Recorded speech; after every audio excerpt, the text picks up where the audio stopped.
Yo, it's game 7. Yes, sir.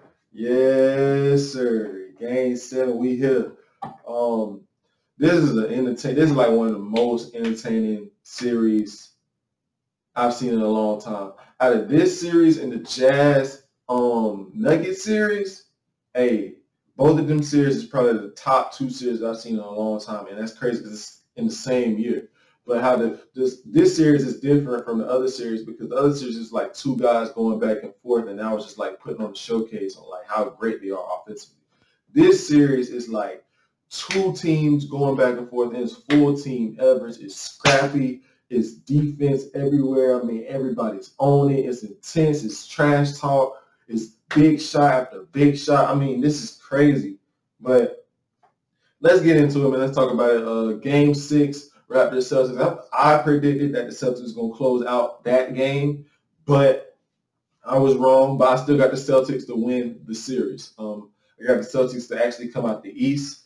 I picked the Celtics to beat Miami in the next round and move to the finals. And they're doing all this without Gordon Hayward. That's what I'm really impressed with. And I told you guys, the Celtics have 5 guys. People say on TV, Charles Barkley, like they got 4 guys that can go for 20, and them 4 is Tatum, Kimba, Jaylen Brown, and Gordon Hayward.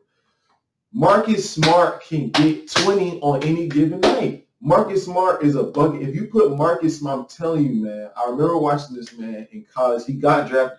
I mean, he's on a team to where he has to lessen his role. He has to dilute his abilities and stuff because he have other guys on the team that can give you work. So it's like when you coming off the bench and everything, and you got like a legit 4 guys who can get buckets. I mean, you're going to take a little step back, but he's a bucket too. And he brings it on both ends of the floor, and he's a dog. Like, come on, man. This man went for a triple-double, 23, 11, and 10. Like, man, come on, man. 23, 11, and 10. You see what he does whenever he's asked to do a lot more and, you know what I'm saying, score a lot more and start and do all that. You see what he does. He gives you numbers. I won't be surprised after this season someone come after Marcus Smart in like a trade or something like that. I would not be surprised if he gets traded somewhere else and someone try to throw something at the Celtics to try to get him on their roster. Because I mean, my goodness, he is making a huge difference for the Celtics. But they're doing all this without Gordon Hayward. I don't know when Gordon Hayward is going to be back, but I mean, they need him soon because Kimba got to play better. He only had 5 points. I expect him to play a lot better in Game 7. But if you look at the minutes, my goodness, I'm talking about Tatum, 51 minutes. Jaylen Brown, 51 minutes. Marcus Smart, 49 minutes. Kemba Walker, 51 minutes. Kyle Lowry, 53 minutes. Van Vliet, 50 minutes. Siakam, 54 minutes. Anunoby, 49 minutes. Like, the minutes, man. Daniel Tice, 47 minutes. The minutes, they play a hell of a game. And I'm talking about, I know there was probably, I'm talking about that ice tub was something serious. They probably going to still be a little bit sore tonight. I expect this to be, I don't think it's going to be a shootout tonight. I think it's going to be a defensive battle tonight. And it's going to be scrappy again. Hey, all right, let's start with the fourth quarter. The end of the fourth quarter, Kimba got fouled.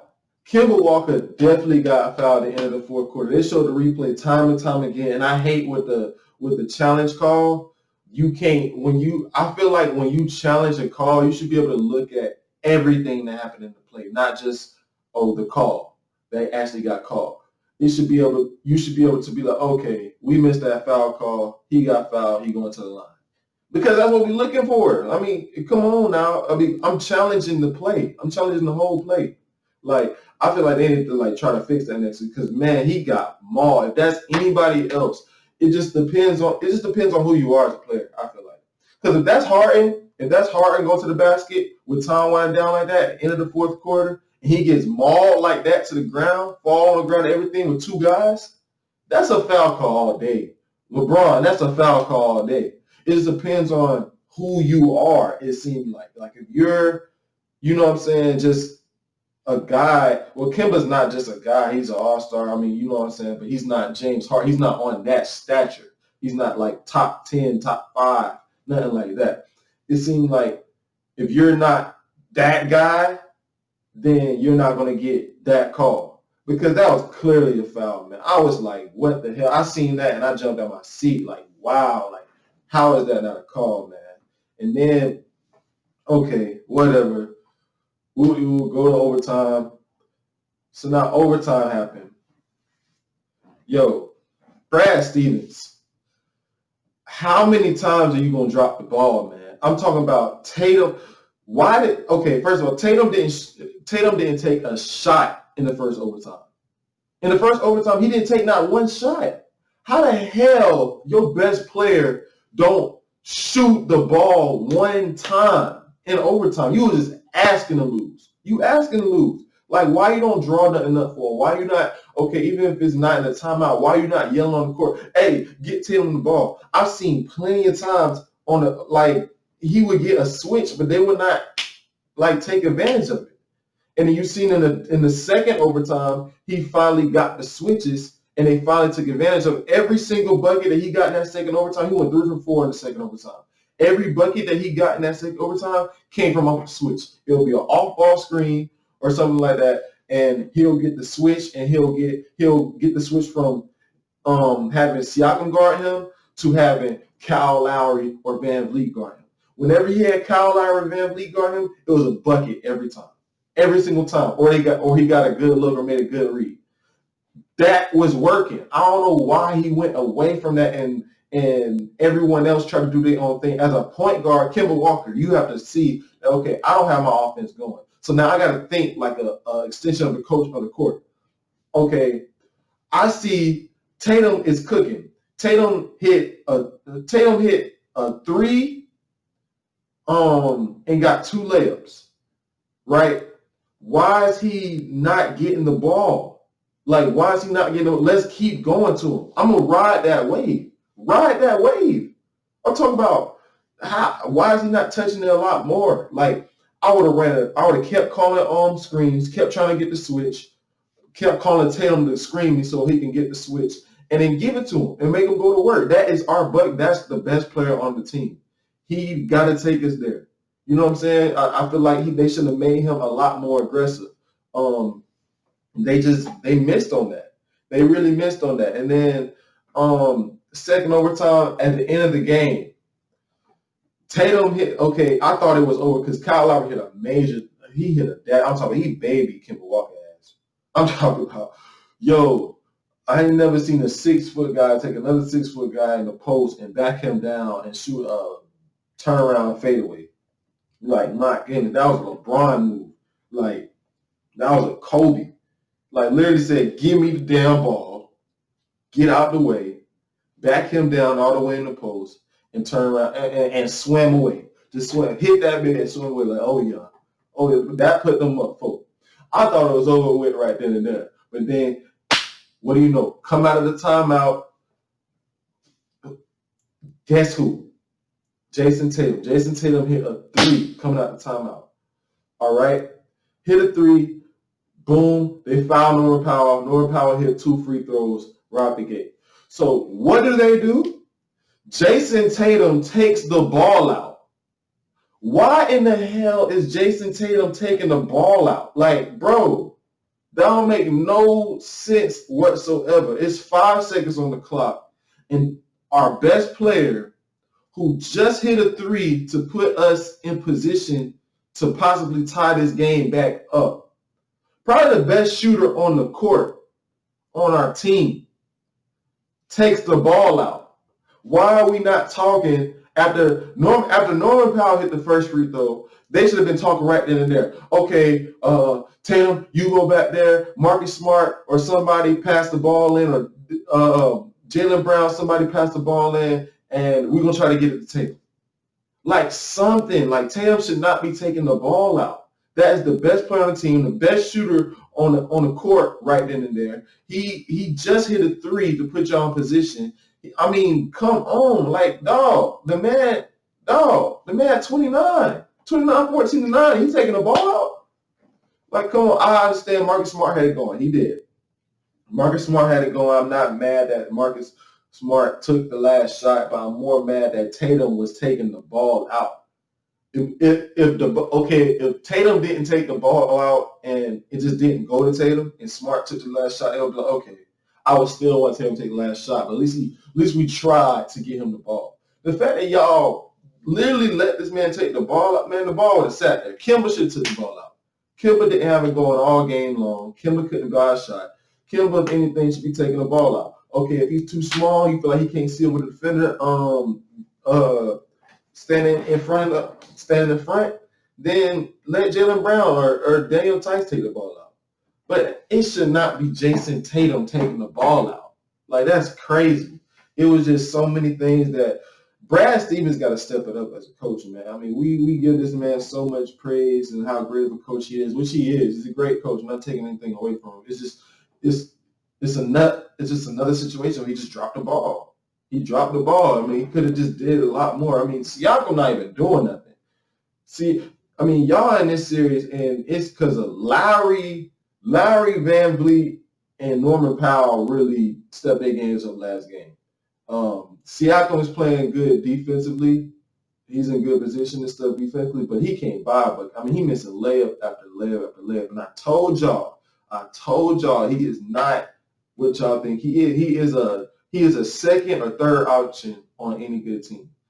But the fact that he made the All-Star game, and I remember Kendrick Perkins was on First Take not so long ago, making it seem like, oh, he's a superstar, he a top 10 player, and all this other stuff. No, he is not, man. You can look at this man's game. He is he's really kind of like a one-trick pony. He's gonna catch and shoot for threes, which he's not good at. He's not good at shooting threes. Here it is, another 0 for 5 game from the three-point line. The man is 4 for 20. 4 for 29 from 3. He is 4 for 29 from 3 in this series. Pascal Siakam. When is Nick Nurse going to tell this dude, okay, bro, you're not a great shooter. You can shoot the ball whenever you get streaky, whenever you get hot, but you're not a great shooter, bro. Put the ball on the floor and make a play. He's good off the move. He's good off the move, making passes off the move, finding open guys and stuff. Good slasher. I see him as like a slasher. He's like a slasher who can put the ball on the floor at the 4 position, so he's a mismatch because he's quicker and, you know what I'm saying, he has the size, like the height, but he's quicker than a lot of other forwards in the league and stuff. So he can put the ball on the floor and finish at the basket, and he can shoot a little bit, so you have to respect it to a certain degree. But when you're shooting 4 for 29, it's like, okay, we're just going to let you shoot. I mean, I don't know why he keeps settling. 12 points, I mean, you got to do better than that. 12 points, 5 for 19, he's shooting horribly. Like, my goodness. But enough of Siakam. This game 7 on both ends, okay, Kyle Lowry is going to have to lead his team to victory because Siakam don't have it going, and Siakam, hopefully he can put together a great game, have a spicy P type of game, but it's just not going all that well for him right now. But he has to answer the bell. Van Vliet and Kyle Lowry is more likely going to be the ones to carry the Raptors to victory if they're going to win this. On Boston's side, I expect Kemba to redeem himself. Kemba got to redeem himself on that 5-point game. Kemba, all those years playing with Charlotte, being a star for all those years, but a low-key star because he wasn't winning. So he's kind of like in a Devin Booker situation where he's getting buckets, he's making big plays, but he's not winning games, so he's not getting the credit that he deserves. But now you're on a team that's relevant. You're in position, you have help around you. You have a great coach, and now it's the time to put on display of what you've been doing all those years in Charlotte. Show everybody why you are one of the best point guards in the league. Show everybody that killer step back that you have. Like, you know what I'm saying? He has to answer the bell, but I expect him to answer the bell. But but I need Brad Stevens to do more off-ball screens for Jason Tatum to get him those switches, because the Raptors, they play feisty, they play really well, but they have little guards. You seen down the stretch, Kyle Lowry and Van Vliet was both getting like strips. Like they were just stripping the ball out of Jaylen Brown's hands and stuff like that whenever they took him down low or whenever they went to the basket. They were just, they go for those strips and just swipe down at the ball. You have to take care of the ball a lot better and just put your elbows out. Don't swing them, but put your elbows out and just control the ball, put it up high, put the ball up high and make a play. Be physical, make them foul you. You just have to impose your will against them, really. They have to use their size advantage. That's really why Jaylen Brown is getting off, like, because it's like, I mean, no one can bother. They're not going to block your shot. So it's like open looks to the basket, even if they're in your face. Not open looks to the open look shots, even if they're in your face. But, I mean, come on, man. You got to Brad Stevens got to run a lot more stuff for Jason Tatum. Jason Tatum he should go for 40 tonight. I expect Jason Tatum, he need to light it up tonight. He need to light it up. I'm sorry, how many shots he shot last game? 21? Yeah. He should be shooting about 21. Jaylen Brown shot 30. I need Kemba to shoot about like 18 to 20 shots. Both of them need to put together. They have to shoot at least 60 shots together. They have to shoot at least 60 to 75 shots as a trio. And Brown, Smart gonna get his because Smart is a dog. He gonna on the deep. He can turn a steal into a dunk and all that. I mean, he gonna be there. But I'm talking about everybody. I mean, Tatum has got to get it going. He had it going all game. It was just down the stretch in those two overtimes. It was like, damn, why we not running more stuff with Jason Tatum? It's like, do we not know that this is Jason Tatum? Like, come on, man. Like, it's just a lot. It's just like little adjustment that they need to make. But I predict that the Celtics are going to get this one. They're going to get this one. They're going to edge this one out. This is a great series, though. It's real entertaining. I mean, I was on the edge of my seat that whole entire game. I'm like, oh my goodness, this is a dog fight right here. But I'm anxious to see, especially after that little scuffle they got into after the game. It wasn't that major, but it's just a little something that, Marcus Smart is going to remember going into the next game. Like, all right, I remember that shit. So see me about it in game 7. Like, all right, let's get it. But this is going to be a good one, y'all. I got the Celtics. You new to the channel, subscribe to the channel, like that up. You know what I'm saying? And we out.